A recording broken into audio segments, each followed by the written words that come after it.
සීට belt ඇවිල්ලා තියෙනවා. තාම එහෙම බස් එකක් ඇත්තටම ලංකාවට ඇවිල්ලා තිබුණේ නැහැ. ෆස්ට් ටයිම් තමයි මේ ටාටා එකේ කරලා තියෙන්නේ. ඒවට ඇත්තටම ටාටා එකට ස්තුතියි. මොකද මේ අලුතෙන් මගීන්ට යමක් දීලා තියෙනවා. අපට වඩා අපි බස් හිමියට වඩා මේ මගේ ජනතාවට තමයි ඒ දීලා තියෙන්නේ. ඒක තමයි අපිට වෙන්නත් ඕනේ. අපි ආසත් ඒකනේ. මොකද ඒකෙන් අපි මේ ව්‍යාපාරය රැකෙන්නේ. ටාටා ෆස්ට් ටයිම් එකක් මිල සාධාරණය සහ ඒකට දීලා තියෙන අලුතෙන් එකතු කරලා තියෙන ඔප්ෂන් මගීන්ගේ සුවපහසුවට වටිනාකමක් එකතු වෙලා තියෙනවා. ඒක තමයි ප්‍රධානතම හේතුව ටාටා එකට මාරු වෙන්නේ. ඉඩ පරතරයක් යන මිනිස්සු වාඩි වෙලා යන්න තියෙනවා. ගමන බොහොම කාම් නිදහස්ව යන්න පුළුවන්. දැන් මේ බස් එකේ ඒ මගේකට සුවපහසුට යන්න පුළුවන් විදියට අලුතෙන් හැමදේම එකතු කරලා තියෙනවා. ඒ වටිනාකමට තමයි ටාටා බස් එකට මේ පළවෙනි වතාවටම මාරු වෙන්නේ. අපි ප්‍රාර්ථනාව මගී ප්‍රවාහනයේ එතකොට අපිට අවශ්‍ය වෙන්නේ යන මගියට මොනවා හරි දෙයක් අලුතෙන් දෙන්න සහ ඒ මනුස්සයාට ගමන සුවපහසුට යන්න. එතකොට දැන් තොරතුරු හොයලා බලලා අධීක්ෂණය කළා තමයි මේ ටාටා එකට මාරුනේ. දැන් අලුතෙන් එන මේ ටාටා බස් එකේ ඉන්ධන කාර්යක්ෂමතාවය ඉතාම හොඳින්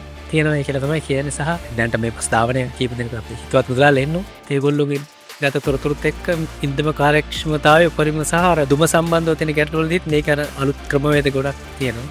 ඒකෙදිත් මේ අර පරිසර හිතකාමීව බස් එක මේ නිෂ්පාදනය කළා දෙන එක තමයි ගොඩක්ම මේ අපිට වටේ. ඩිමෝ එකේ බස් එක හඳුන්වා දීමේ ඉඳලා මේ දක්වා කතා කරපු සියලුම මහත්තුරු මහත්මිය ආයතනයේ පැත්තේ වන්නගේ සේවාවක් කරා. නොහිතපු විදියට ඒගොල්ලෝ අපිත් එක්ක සම්බන්ධ වෙලා අපිට නොදන්න කාරණා කියලා දීලා මේ බස් එක හඳුන්වලා දීලා ඉතා උසස් විදියට අපිට සැලකුවා සහ බස් එකක් අලුතෙන් ඩිමෝ එකෙන් ගන්න ටාටා එකට මාරු වෙන්න යන තැනට හිත හැදෙන විදියට ඒගොල්ලෝ මේවා අපිට කියලා දෙනවා. හරි වටිනවා.